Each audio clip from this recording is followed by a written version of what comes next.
A man stands in front of my house every night. I have always been a light sleeper, so when I first started noticing the shadowy figure standing on the street in front of my house every night, I was immediately on edge. At first, I tried to tell myself that it was just my imagination playing tricks on me.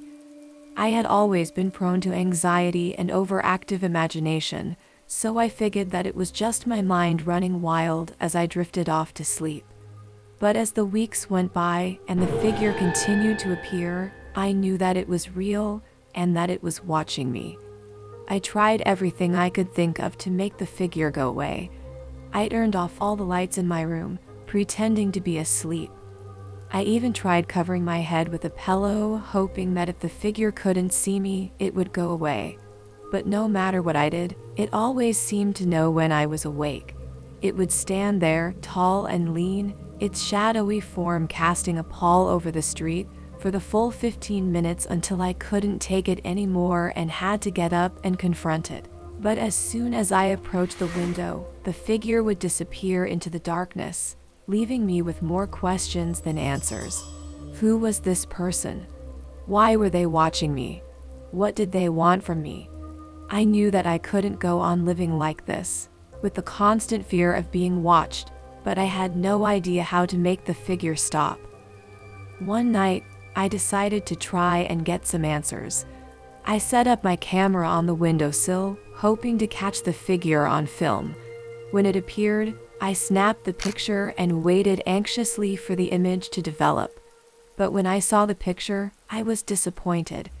The image was fuzzy and indistinct, as if the figure was somehow able to obscure its true identity. I was at my wit's end when I finally heard the commotion outside. I looked out the window to see the figure standing on the street, talking to my neighbor. I couldn't hear what they were saying, but I could tell that they were arguing.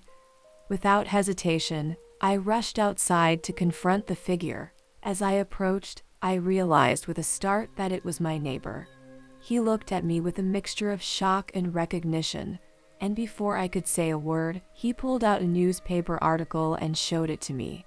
My heart raced as I read the headline, "Missing Teen Still Missing After 17 Years." I stared at the accompanying photo in shock, recognizing myself as a child. I had always assumed that I was alone in the world, with no family or friends to turn to. But now I knew that I had someone who loved me and had been searching for me all this time. I had always assumed that my memories had been lost to me forever, but now I wasn't so sure. My neighbor must have seen the confusion on my face, because he quickly explained that he had always suspected that I was being held against my will. He had never given up hope of finding me, and when he saw me standing in the window one night, he knew that it was finally his chance to bring me home. I was overwhelmed by his love and dedication, and I knew that I had finally found the family that I had always been searching for.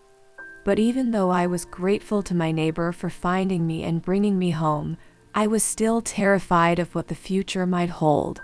I knew that I had been missing for a very long time, and I wasn't sure if I was ready to confront the realities of my past.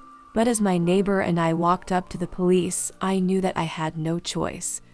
I had to face my fears and learn the truth about who I was and where I had been. I took a deep breath and stepped forward, ready to start a new chapter in my life.